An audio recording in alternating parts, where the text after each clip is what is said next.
Ever since I joined JPMorgan, I've been flooded with questions from my friends about the real working experience at those big banks. How did I get into JPMorgan? What is the recruitment process like at those big banks? What are investment banking, asset management, and corporate banking and retail banking at JPMorgan? What is like to work there, and what do I do on a day-to-day basis? And how much money do people make in such a bank? What are my main takeaways after leaving the bank? So in today's video, I will tackle all these questions with complete transparency and honesty. So stay tuned. For those friends who we haven't met before, my name is Charlene. I'm a CFA charter holder with a decade of experience in finance across Beijing, Hong Kong, Singapore, and currently I'm based in Zurich, Switzerland. Empowering everyday people with financial literacy and helping them work towards financial freedom is my true passion. Let's get started.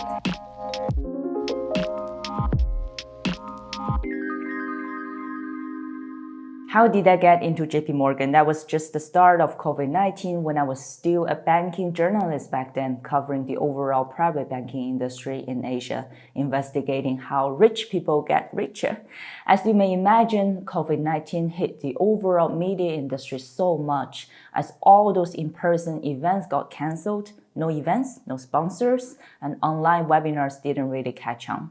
I started to see quite a few finance media publications let people go, so I thought it's time to start a job hunting. That's when I came across a product marketing role at JPMorgan's asset management division in Hong Kong. So the beauty of being a banking journalist is that through daily work, you have the opportunity to know tons of people, especially those senior, high-level people. You develop the relationship with them, and with some context, you even become very good friends with each other. Back then, I already knew some contacts and friends who worked at JPMorgan. In the end, I contacted one of them regarding the role I wanted to apply. She generously offered me a referral, which definitely in the end facilitated my job application.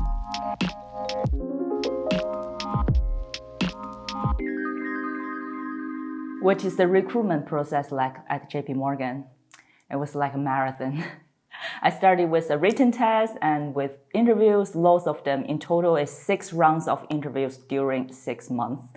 So with my hiring manager, who later became my direct supervisor, I also had 3 rounds of peer interview. These sessions were designed to see if you're a culture fit for the team, even though I wouldn't be reporting directly to them. Towards the conclusion, I had a conversation with the higher-ups, specifically my manager's manager, and of course I also had a few rounds of discussions with HR covering the overall compensation, bonus, and other admin details. It was a long process. So actually many people DM me like, oh, what do they ask you at JPMorgan interviews? If I had to give just one piece of advice for any job really is this: whatever they ask, steer it back to what you bring to the table. At the end of the day, they want to know why they should pick you, right? So whether they're like, tell me about yourself, or what are you doing in your current job? Where do you see yourself in 5 years? So whatever they ask, drive it back to what they want you on the team. For me personally, I summarize them into 4 selling points. Yeah, I call it selling points because at the end of the day, you're selling yourself to the employer. So what did I say back then? 1, compared to others, I have strong investment knowledge. As a CFA charter holder, I have solid understanding of different asset classes, equity, bonds, alternatives. And that's kind of rare for someone in sales and marketing. 2, I totally get our clients, the private banks. As a private banking journalist, I spent almost entire of my career digging into what investment strategies those private banks and those private banking clients look for. And 3, I'm a strong writer and editor in both English and Chinese. As a content and product marketing professional, writing skills are highly demanded. And 4, soft skills, stakeholder management, interpersonal skills. So use examples to prove that you're good at them. Just don't say, I'm a people person, I have strong interpersonal skills. Instead, give an example saying that in a networking event compared to your colleagues, you collected the most business cards and had another 10 one-on-one meetings after the networking event. Give examples.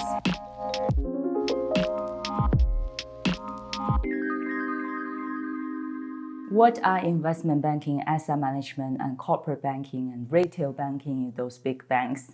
Okay, mini lesson time. Every time I mention, JPMorgan, people go like, oh, Charlene, you're an investment banker working for an investment bank. Nah, not quite. Big banks like JPMorgan, they have different business lines or divisions. Investment banking, just one of many. Like JPMorgan's got this investment banking, asset management, private banking, corporate banking, and in some places, even retail banking.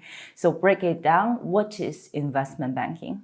So investment banks, they help companies raise capital and give advice on big deals. You may have heard some terms like IPO, M&A, they are investment banking businesses. What is asset management? They're the business aiming for growing assets, growing money for their clients. Their clients can be institutional clients or banks, for example. They are the investment arm of the bank. I know it's so confusing that based on the name, people usually think investment banking does the investing. But no, instead, it's the asset management team that's on it. Yeah, those finance guys, they love to create terms that confuse us, but don't worry, subscribe to my channel. I will simplify everything for you. What is corporate banking? Corporate banking's clients are corporates, companies. If you are running a company and need a loan, for example, a corporate bank is your go-to place. And what is private banking? They deal with the rich people. They manage rich people or what they call high net worth individuals' money.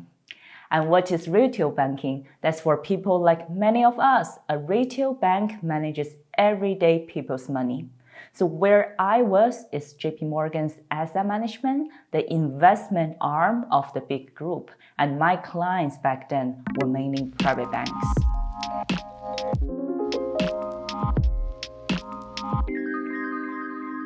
What it's like to work at JPMorgan. First of all, one of the top banks in the world, so I could definitely feel there's a sense of pride and prestige attached to it. The environment is professional and the work can be intense. You're constantly learning, growing in different ways. However, many people may think people at these big banks are making millions dollars deals daily, right? Nah, many of them, even with 10, 15, 20 years working experience, still tidy up their own PowerPoints and handle their own RSVP. They're doing the everyday stuff like the rest of us.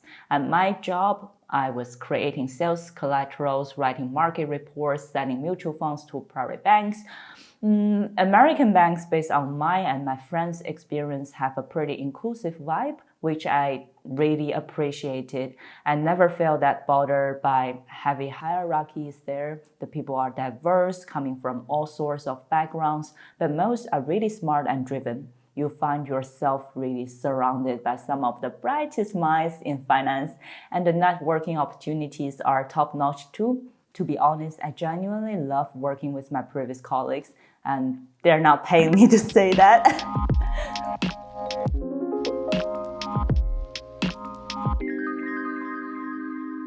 Do people work long hours and how much they get paid? Everyone's experience a little bit different.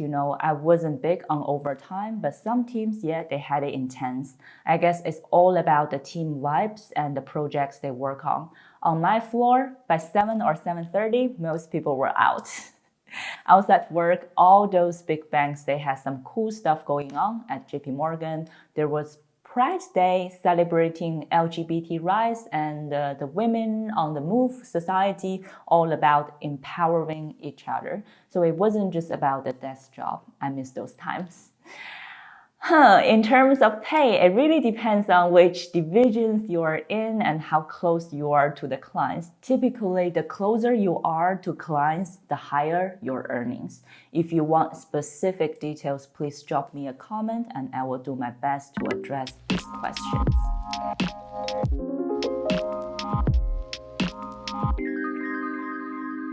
And what do I do on a day-to-day basis at JPMorgan? I know a lot of my coworkers were a lot more hardworking than I am. I got up at 7:30, went to gym for an hour, arrived at the office by 9:30. I used to live in Tsim Sha Tsui, TST, and my office in central Hong Kong. Every day it takes me 10 minutes by train or MTR.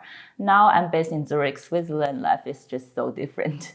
In JPMorgan Hong Kong, we had a canteen. It was so nice. If I remember correctly, it's on 19th floor with sea view. I usually got a coffee there, had some morning chats with some of my colleagues.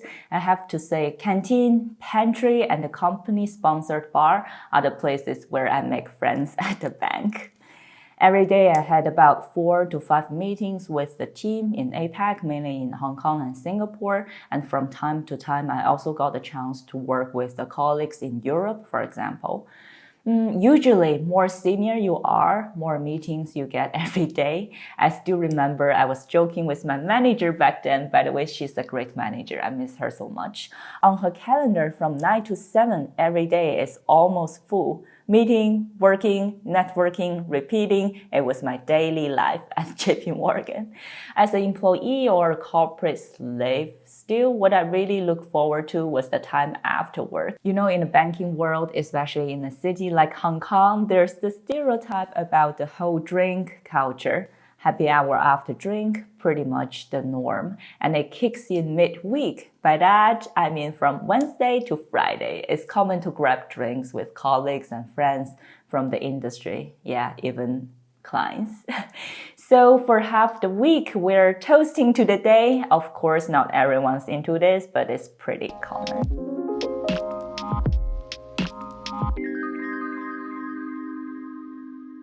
What are my main takeaways after leaving the bank? In 2022, I left the bank. I had to move to Zurich, but couldn't find a quick transfer within the bank, so I had to resign. Upon reflecting on my time at JPMorgan, I have a few key takeaways to share. First, while hard skills are essential, the importance of networking can't be underestimated. Many opportunities and collaborations are from casual conversations. Second, in big banks or in general big firms, whatever you do, there are preset processes and procedures in place. If you really value agility, being part of a big firm might not be your cup of tea. Finally, while the banking world has its glamour, it's essential to maintain work-life balance. At the end of the day, no matter if you're analyst, associate, VP, ED, MD, wherever you are in the hierarchy, we're a corporate employee. Nothing is more important than you are being happy and healthy. I hope you found this video helpful. I know there's a lot to unpack about banking, from salaries to promotions. Drop your questions in the comments and I will do my best to address them. My channel is all about openness, honesty, and transparency. If there's enough interest, I'll make a follow-up video to dive deeper. If you found value in this video, please hit a thumbs up, subscribe, and don't forget to turn on notifications so you don't miss out the future content. Working in a big bank indeed gives you some glamour, like I said, but lately you may see a lot of news headlines about big banks laying off.